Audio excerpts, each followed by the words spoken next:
அரசியலை பத்தி நீ பேசு தங்கச்சி, உங்க அண்ணன் நான் இருக்கேன் அப்படின்னு சொல்லி 1000 பேர் கமெண்ட் பண்ணிருக்கீங்க. எனக்கு இவ்வளவு பேர் சப்போர்ட் பண்றீங்கன்னு நினைக்கும் போது ரொம்பவே சந்தோஷமா இருக்கு. ஆனா என்னதான் இருந்தாலும் நடந்ததை மாத்த முடியாது இல்லையா? இதுல நிறைய பேர் என்னன்னு சொல்லிருந்தீங்கன்னா, இங்க எத்தனை பேர் வந்தாலும் எதையும் மாத்த மாட்டாங்க, இங்க என்ன நடக்குதோ அது அப்படியே நடந்துட்டுதான் இருக்கும், நம்ம பாட்டுக்கு நம்ம வேலையை பார்த்துட்டு போயிடணும் அப்படின்னு சொல்லியிருந்தாங்க. குண்டு சட்டிக்குள்ளேயே குதிரை ஓட்டிட்டு நம்ம போய் மத்தவங்களை குறை சொல்றதுல என்னங்க நியாயம் இருக்கு? இல்ல நான் தெரியாம தான் கேக்குறேன். வரவங்களுக்கெல்லாம் வாய்ப்பு கொடுத்து அந்த சீட்ல அப்படி எத்தனை பேர் தான் நீங்க எல்லாம் உட்கார வச்சிட்டீங்க? இப்படி அரசியலை வெறுத்து பேசுறதுக்கும், அரசியலே புடிச்சு போச்சு, இனிமே அதெல்லாம் நம்ம எதுக்கு கலரிக்கிட்டு நம்ம வாழ்க்கையை நம்ம பாத்துக்கலாம் அப்படின்னு நினைக்கிற அளவுக்கு அப்படி எத்தனை பேர் தான் அதை உட்கார வச்சு அழகு பாத்தீங்க? தவறையெல்லாம் நம்ம மேல வச்சுக்கிட்டு நம்ம போய் இன்னொருத்தரை குறை சொல்றது நியாயமா? இதுல நிறைய பேர் பெண்கள் அரசியல் பேசினா இங்க அப்படிதாம்மா பண்ணுவாங்க, அதனால நீ கொஞ்சம் பார்த்து ஜாக்கிரதையா இருந்துக்கோ அப்படின்னு சொன்னீங்க. சரி நான் கேக்குறேன், ஆண்கள் மட்டும்தான் அரசியல் பேசணும்னா பெண்களுக்கு எதுக்கு நீங்க ஓட்டர் ஐடி கொடுக்குறீங்க? அப்ப பெண்களோட வாக்கெல்லாம் தேவையில்ல தானே? பெண்கள் அரசியல் பேசக்கூடாதுன்னா பெண்கள் வாக்கும் அளிக்க மாட்டோம். சரி நீங்களாம் எதை நம்பி ஓட்டு போடுறீங்க? எங்க தலைவர்கள் எல்லாம் இலவசமா அதை தராங்க இதை தராங்கன்னு தானே ஓட்டு போடுறீங்க.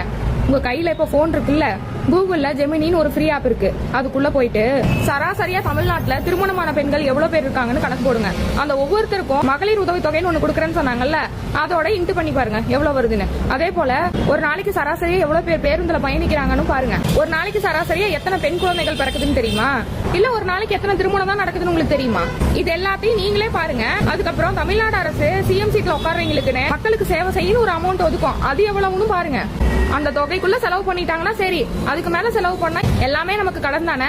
அப்ப அந்த கடனை சரி கட்டுறதுக்கு என்ன பண்ணுவாங்கன்னு அதுக்கிட்டே கேளு. இங்க உலக நாட்டுல ஏதாவது பிரச்சனைனா ஒரு வீட்டுக்கு ஒரு சிலிண்டர் கிடைக்கிறதே பெருசு, இதுல ஒருத்தர் 2, 3, 6ன்னு அடிக்கிட்டே போனா எப்படி எல்லாம் கிடைக்கும்? சிலிண்டர் இல்லைன்னா கூட விறகடுப்புல சமைச்சிக்கலாம்.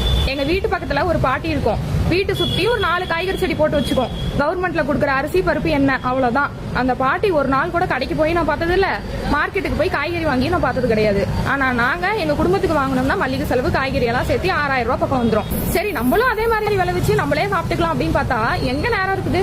சம்பாதிக்கணும், அத்தியாவசிய தேவைக்கு செலவு பண்ணணும், அப்புறம் திரும்பவும் சம்பாதிக்கணும், செலவு பண்ணணும். ஆனா அந்த பாட்டி எந்த வேலைக்கும் போகாது, வீட்டுலதான் இருக்கும். ஆனா அதுவும் 3 வேளை சோறு திங்கும். ஆமா நீங்க எல்லாம் எதை வளர்ச்சின்றீங்க?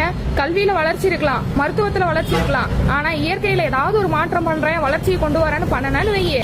இப்பயும் சொல்றேன், நான் எந்த கட்சியும் சார்ந்து பேசல. எல்லா கட்சியினருமே இலவசமா நான் அதை தரேன் இதை தரேன் தான் சொல்றாங்க. அதெல்லாம் எங்க இருந்து வரும்னு முதல்ல யோசிங்க.